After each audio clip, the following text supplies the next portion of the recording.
Suprabhatam. Today's topic is procedure for issue of shares for consideration of cash.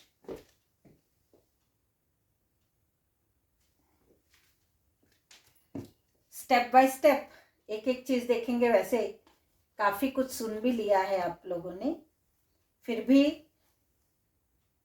चलते हैं एक एक step को लेते। जैसे ही और इसको ले रहे हैं हम public company, joint stock company में पब्लिक कंपनी ले रहे हैं कि उसको अपने शेयर्स इश्यू करने हैं, तो उसका क्या प्रोसीजर रहता है। Number 1,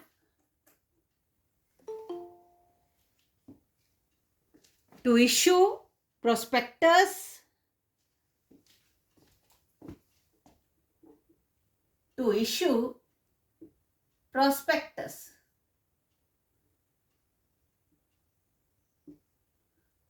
first of all, company has to issue a prospectus.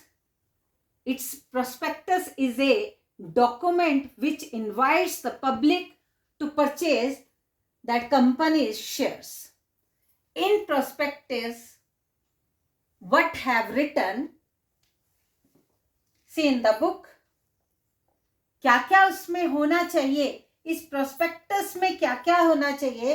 Number 1, name and address of registered office of company, name and address of directors, objectives of company, risk involved in issue,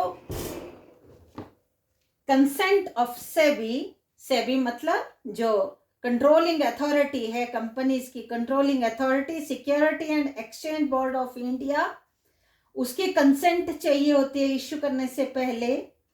वो consent भी prospectus में लगती है।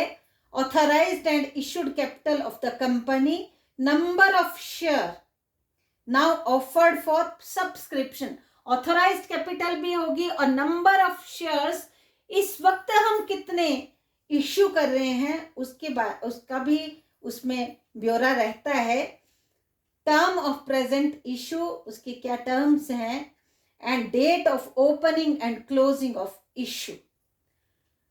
और ये prospectus जो होता है वो उस कंपनी की, मान लो ये फर्स्ट इशू नहीं है, फर्स्ट इशू होगा तो प्रॉफिटेबिलिटी, क्योंकि नई कंपनी है तो प्रॉफिटेबिलिटी नहीं बता सकेंगे क्योंकि अभी तो नई एग्जिस्टेंस में आई है। इसलिए ये हम सोचते हैं कि जैसे जैसे इशू निकलते जाते हैं उसको हम ले रहे हैं। अगर सेकेंड इशू है, थर्ड इशू है, फोर्थ इशू है, तो वो कंपनी कितना प्रॉफिट कमा रही है, उसकी प्रॉफिटेबिलिटी जो होगी उसको भी डिस्क्राइब करती है वो प्रोस्पेक्टस में। और फाइनेंशियल साउंडनेस मतलब अपनी कंपनी के बैलेंस शीट भी वो डिस्क्लोज करती है कि ये कंपनी की एसेट्स और लायबिलिटी कितनी फाइनेंशियली कितनी साउंड है ये कंपनी, उसके बारे में भी, ताकि वो पब्लिक को अपने शेयर्स खरीदने के लिए अट्रैक्ट कर सके। तो ये प्रोस्पेक्टस सबसे पहले कंपनी इश्यू करती है। और उसके बाद जब प्रोस्पेक्टस एक बार इश्यू हो गया तो फिर पब्लिक सेकंड प्रोसेस में जो स्टेप है वो है टू रिसीव एप्लीकेशन। अब प्रोस्पेक्टस पब्लिक ने देख लिया तो पब्लिक को जिसको ठीक लगा कि हाँ मुझे इस कंपनी के शेयर्स खरीदने हैं, तो अब टू रिसीव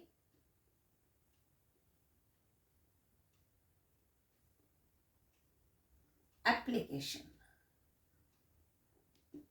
और एप्लीकेशन जब आती है तो एप्लीकेशन के साथ एप्लीकेशन मनी आती है। जो भी व्यक्ति अप्लाई करेगा, जो भी पब्लिक में से जो भी एबीसी अप्लाई करेंगे, उसके साथ वो एप्लीकेशन मनी भी भेजेंगे। और वो एप्लीकेशन एक प्रिस्क्राइब्ड फॉर्म होता है, उस पे वो भर के भेजेंगे। और जो एप्लीकेशन मनी है वो 25% जो फेस वैल्यू ऑफ शेयर है उसके 25% से बिलो नहीं हो सकती। तो एप्लीकेशन मनी वो भेजती है अप्लाई करने वाले विद एप्लीकेशन, मतलब मान लो 1000 शेयर्स, 10 रुपीज का एक शेयर है, 2.5, 3.5, 2 and 3 फॉर एग्जाम्पल, ये 2 और 2, 6, 8 and 2,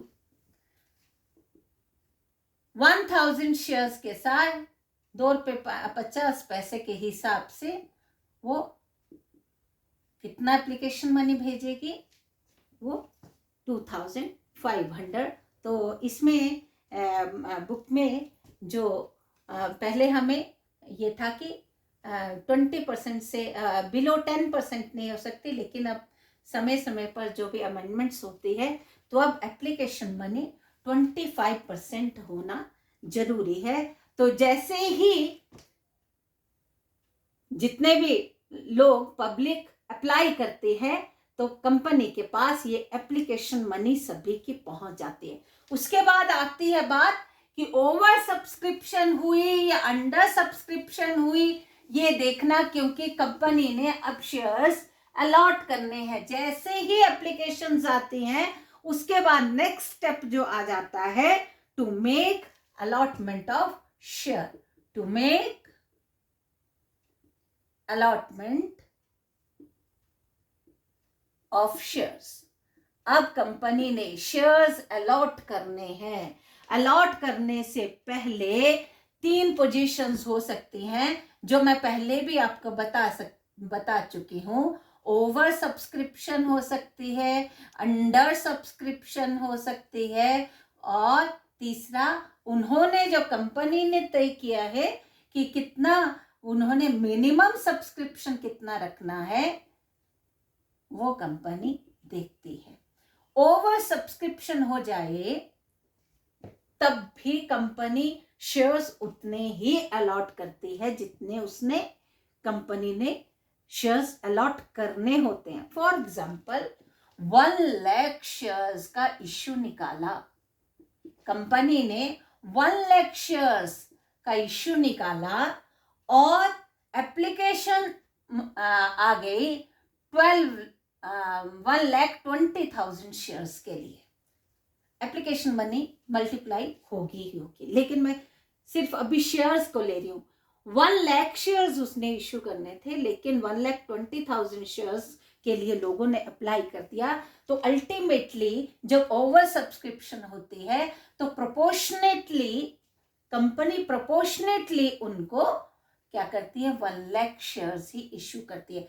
प्रोपोर्शनेटली जब इश्यू करती है उसको बोलते हैं प्रोराटा अलॉटमेंट।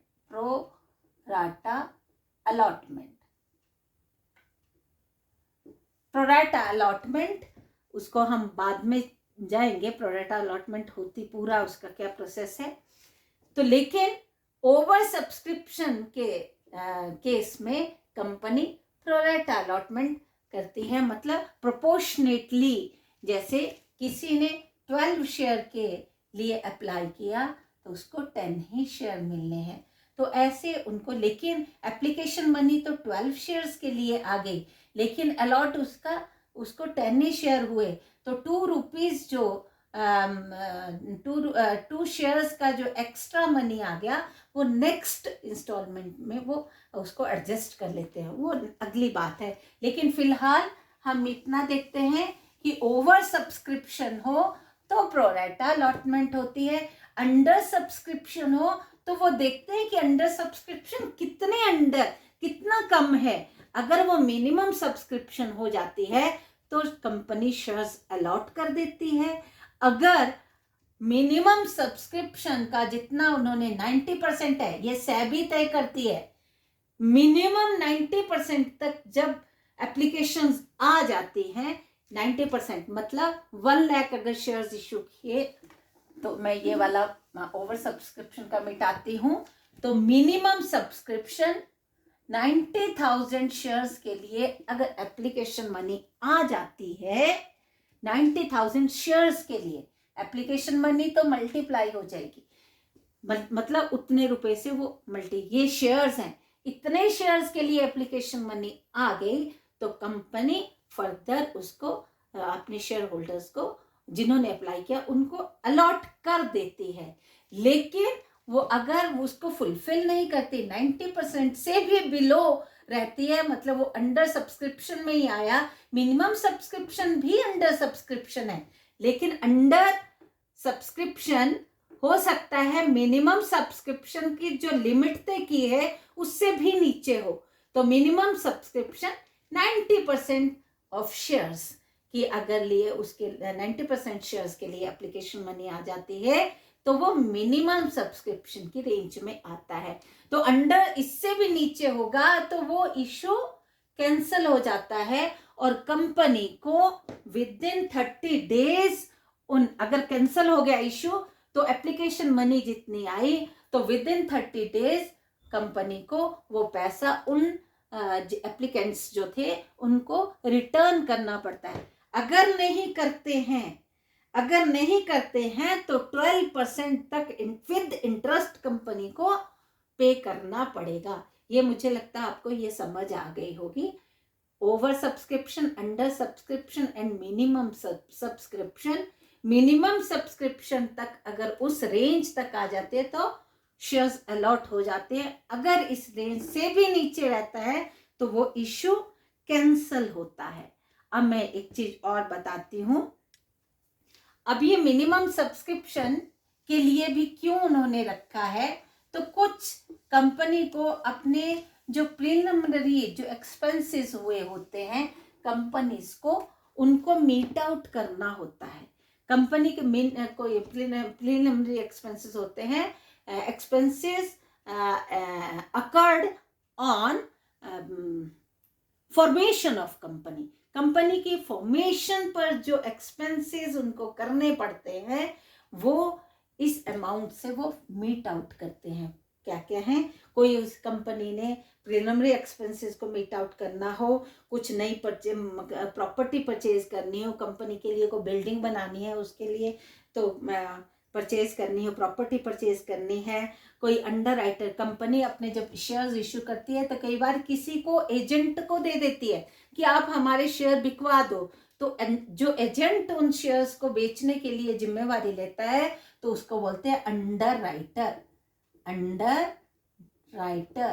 अंडर राइटर जो होता है, अंडर राइटर अपनी कमीशन लेता है, उन शेयर्स को सेल आउट करने के लिए अपनी कमीशन लेता है, तो ये कमीशन का अमाउंट भी ये मिनिमम सब्सक्रिप्शन से ही वो मीट आउट करते हैं। तो और कंपनी के जो छोटे मोटे खर्चे होते हैं जिसको वर्किंग कैपिटल बोलते हैं वो भी इस मिनिमम सब्सक्रिप्शन से जो अमाउंट आता है उससे वो मीट आउट कर लेते हैं। और उसके आगे अगर वो भी मिनिमम सब्सक्रिप्शन आने के लिए भी 30 डेज का वो इंतजार करते हैं कि 30 डेज तक अगर मिनिमम सब्सक्रिप्शन नहीं आते हैं तो वो इशू को कैंसिल कर देते हैं।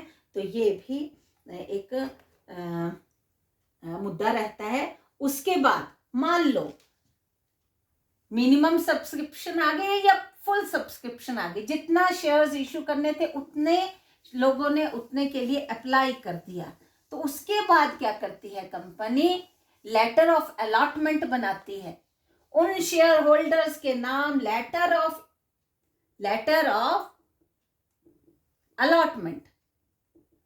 अलॉटमेंट मतलब आपको शेयर्स अलॉट किए जा रहे हैं और आप अब अलॉटमेंट मनी हमें दे दें।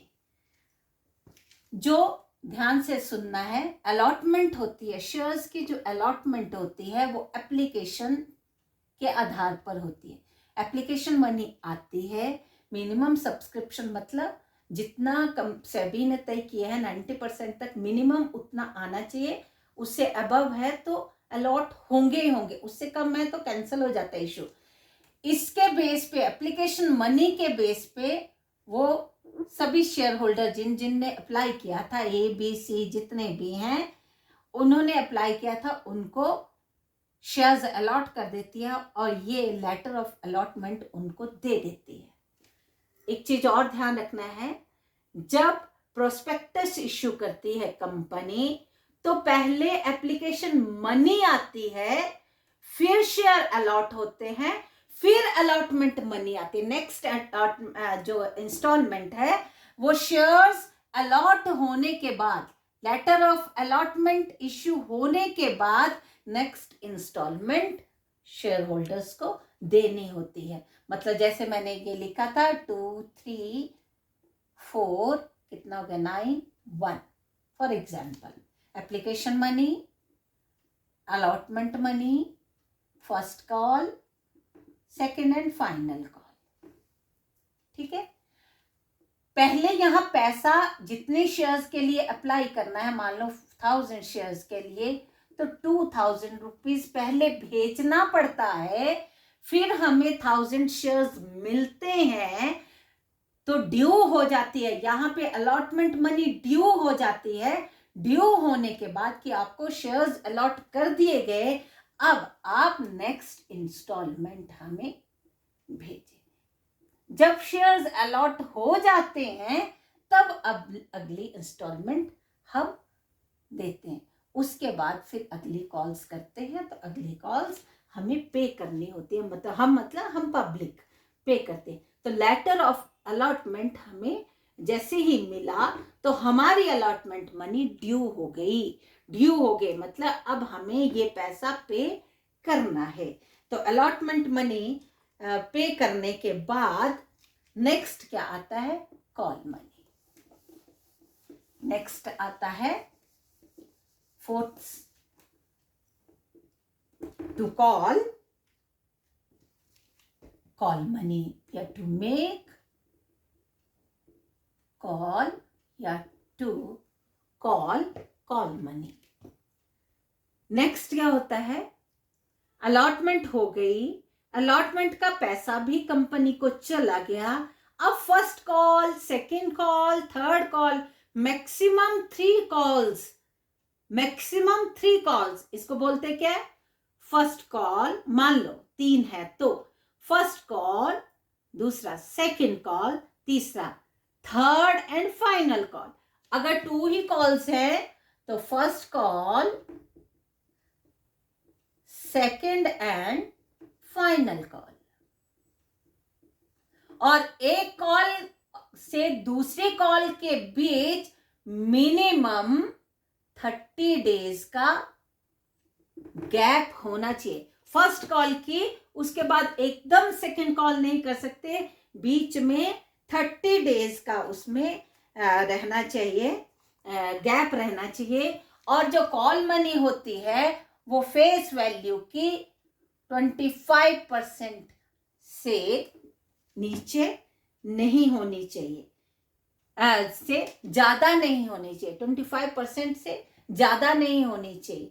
मतलब अगर 10 रुपीज का है तो वो first call, maximum first call या सेकंड कॉल या थर्ड एंड फाइनल कॉल 2.5, 2.5 रुपये से ऊपर पर शेयर नहीं होनी चाहिए।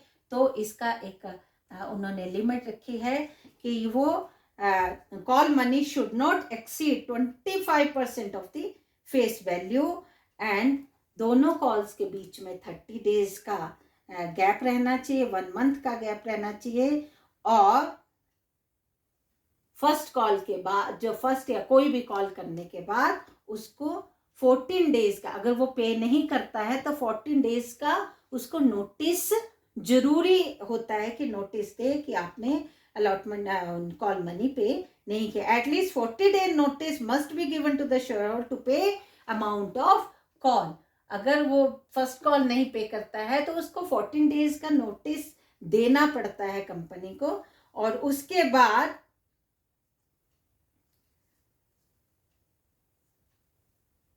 कंपनी की तीसरा मैंने बता ही दिया कि कंपनी की मैक्सिमम 3 कॉल्स ही हो सकती हैं। तो ये था प्रोसीजर। सबसे पहला प्रोस्पेक्टस इश्यू करना है और एप्लीकेशन मनी उसके बाद आ जाती है। उसके बाद एप्लीकेशन मनी आ गई, ओवर सब्सक्रिप्शन, अंडर सब्सक्रिप्शन या मिनिमम सब्सक्रिप्शन।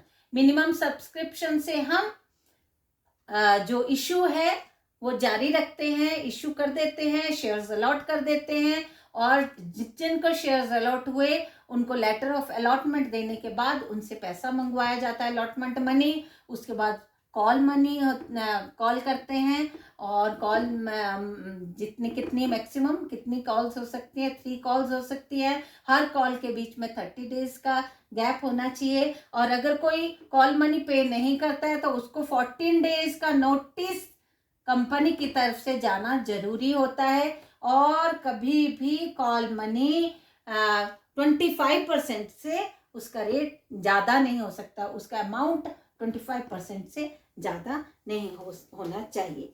नेक्स्ट है प्रीलिमिनरी एक्सपेंसेस। उसके बाद कैसे शेयर्स की एंट्रीज होती हैं, इशू करते हैं तो क्या क्या एंट्रीज बनती हैं वो करेंगे।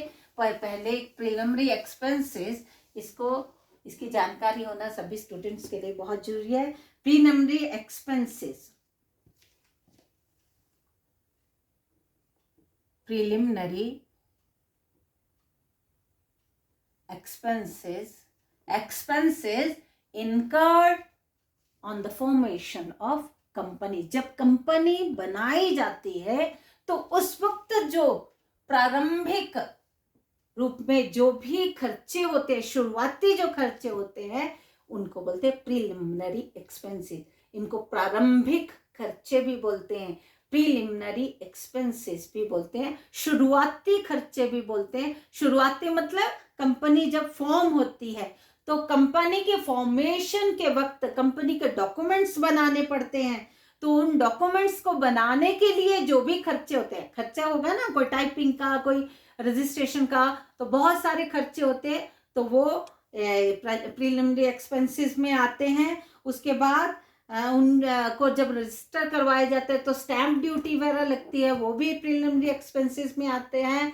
और उसके बाद ऑथोराइज्ड कैपिटल जो होती है कंपनी की, ऑथोराइज्ड कैपिटल पे ड्यूटी लगती है। ड्यूटी मतलब कुछ पैसे लगते हैं उसको ऑथोराइज्ड कैपिटल को के लिए। उसके बाद कुछ प्रिंटिंग, स्टेशनरी, ऐसे जितने भी खर्चे होते हैं वो भी प्रीलिमिनरी एक्सपेंसेस में आते हैं। और कुछ बुक्स ऑफ अकाउंट्स खरीदनी होती हैं, जब कंपनी ने रखनी है तो उन बुक्स ऑफ अकाउंट्स को हम जब खरीदते हैं वो भी किस में आते हैं, प्रीलिमिनरी एक्सपेंसेस में आते हैं। अंडर राइटर्स को कमीशन देते हैं तो वो भी प्रीलिमिनरी एक्सपेंसेस। अंडर राइटर आप समझ ही गए, अंडर राइटर्स कौन होते हैं, जो लमसम इकट्ठा एक लॉट्स में कंपनी के शेयर्स सेल करने के लिए, जैसे कोई एजेंट उनको उठा लेता है कि मैं आपके शेयर्स को बेचूंगा, तो वो उसके बदले में कमीशन लेता है, पर शेयर उसकी कमीशन होती है।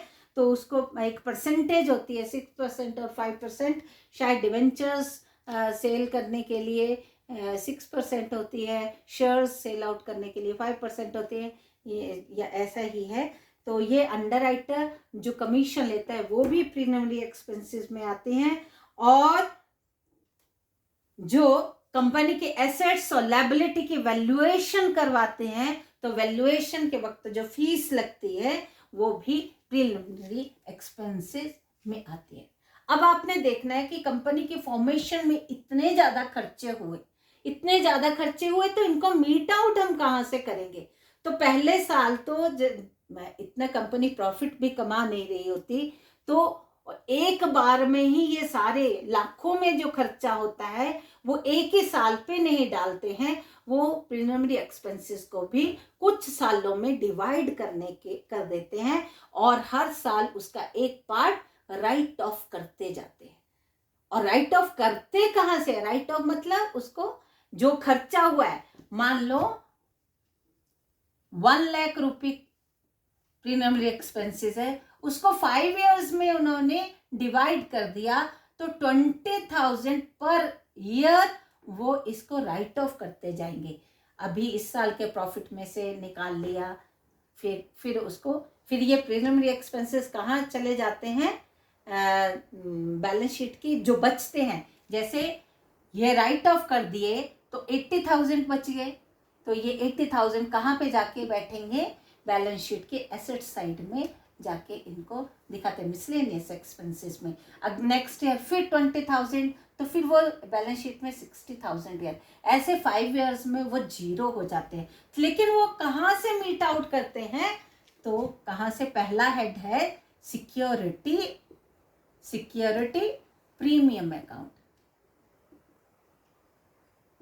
सिक्योरिटी प्रीमियम अकाउंट से, मतलब जो प्रीमियम पे शेयर्स इशू हुए होते तो प्रीमियम का जो अमाउंट होता है उससे इन प्रीलिमिनरी एक्सपेंसेस को मीट आउट करते हैं। और दूसरा इसका हेड है profit and loss account. Profit and loss account से भी हम इसको निकाल सकते हैं। तो इसके लिए जर्नल एंट्री क्या बनी, मतलब इसको राइट ऑफ करना है।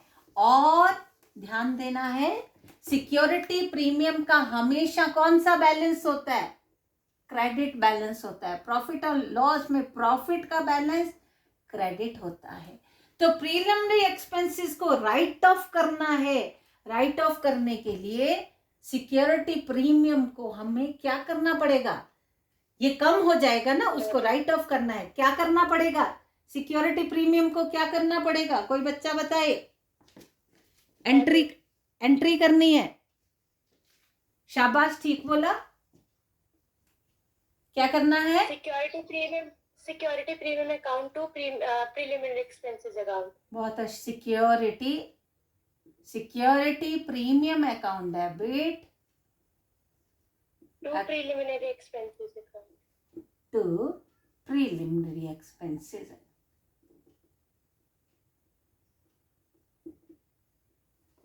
सिक्योरिटी प्रीमियम अकाउंट डेबिट और profit and loss account, profit and loss account debit to preliminary expenses being preliminary expenses written off, being preliminary expenses written off। तो preliminary expenses आप समझ गए होंगे, ये कंपनी की फॉर्मेशन के शुरुआती खर्चे होते हैं। और ये कौन कौन से होते हैं ये भी बताया। और इनको राइट ऑफ करना था एक ही साल में। अगर हम एक ही साल में, अगर अभी तो कंपनी कमा भी नहीं रही है और प्रीलिमिनरी एक्सपेंसेस पहले साल के प्रॉफिट एंड लॉस अकाउंट से हम भरपाई कर लेते हैं तो कंपनी एकदम से लॉस। ये तो मैं एक बहुत छोटा सा अमाउंट एग्जाम्पल के तौर पे रखती है, लाखों करोड़ों में ये खर्चे होते हैं। तो अगर पहले ही साल में, तो फिर वो profit and loss account loss में दिखाई देगा। तो वैसे ही शेयर होल्डर वैसे ही उस कंपनी के शेयर्स को अपने पास नहीं रखना चाहेंगे। ये तो कंपनी घाटे में जा रही है, इसलिए उसको क्या करते हैं, कुछ सालों में उसको डिवाइड करने के बाद हर साल उसका एक पोर्शन हम राइट ऑफ करते हैं। अब चलेंगे जो न्यूमेरिकल पोर्शन। पहले तो एंट्री सीखेंगे।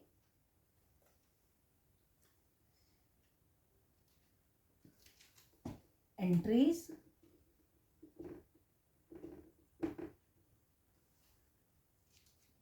सबके पास शायद बुक सामने ही है, अपनी अपनी बुक पे होंगे बच्चे। कंपनी ने अपने शेयर्स इश्यू किए, प्रोस्पेक्टस इश्यू करने की, उसमें नेक्स्ट जो स्टेप है एप्लीकेशन मनी आने, लोगों ने अप्लाई किया, मींस अप्लाई करने के साथ साथ पैसा भेजा, कैश आया। किसके लिए पैसा आया, एप्लीकेशन मनी का के लिए, अप्लाई करने के लिए उन्होंने एप्लीकेशन मनी भेजी। ठीक है, तो उसे सबसे पहले पैसा आया तो उसके लिए bank account debit, application money आई, रिसीव की, कंपनी ने रिसीव किया, कैश ने रिसीव किया, बैंक में bank account debit to share application account being application money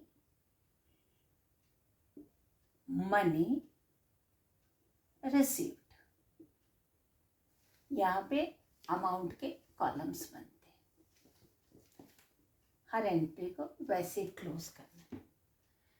जब एप्लीकेशन मनी आ जाती है तो उसको फिर हम क्या करते हैं, नेक्स्ट स्टेप इज, इस एप्लीकेशन मनी को हम शेयर कैपिटल में ट्रांसफर करते हैं। Second step is to transfer share application money to share capital account. Entry will be share application account debit share capital, share capital में transfer हो गई। ठीक है जी, जितना भी अमाउंट है। इसके साथ ही मैं थोड़ा सा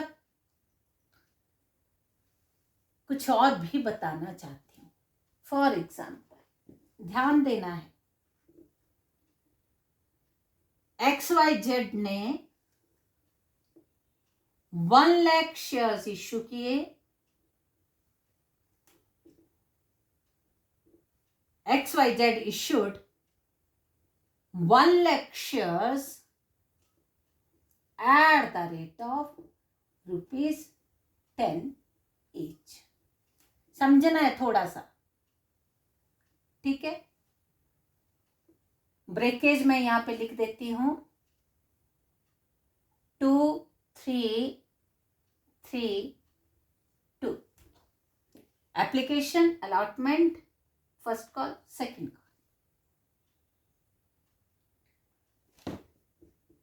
company received application for 1,50,000 shares,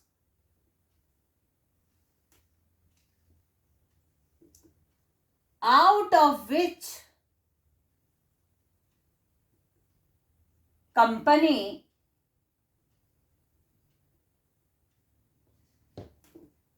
rejected 3,000 shares। बड़ा ध्यान से देखना है। आउट 30,000 शेयर, 3,000 नहीं, 30,000 शेयर्स। कंपनी ने 1 लाख शेयर्स इश्यू किए, लेकिन एप्लीकेशन 1,50,000 की आ गई। ओवर सब्सक्रिप्शन दिख रही है, दिख रही है? Yes ma'am, yes ma'am. ठीक है ना? हाँ, चलेंगे। 1,50,000 में से कंपनी ने 30,000 एप्लीकेशंस रिजेक्ट कर दी। रिजेक्ट कर दी मतलब इनको पैसा वापस भेजना। जो रिजेक्ट कर दिए उनका पैसा वापस भेजना। यहां पे 1,50,000, उसमें से 30,000 रिजेक्ट हो गए। 1,20,000 के अभी भी एप्लीकेशन मनी हमारे पास है। असल में हमारे पास होनी कितनी चाहिए थी? कितने शेयर्स पे एप्लीकेशन मनी होनी चाहिए थी?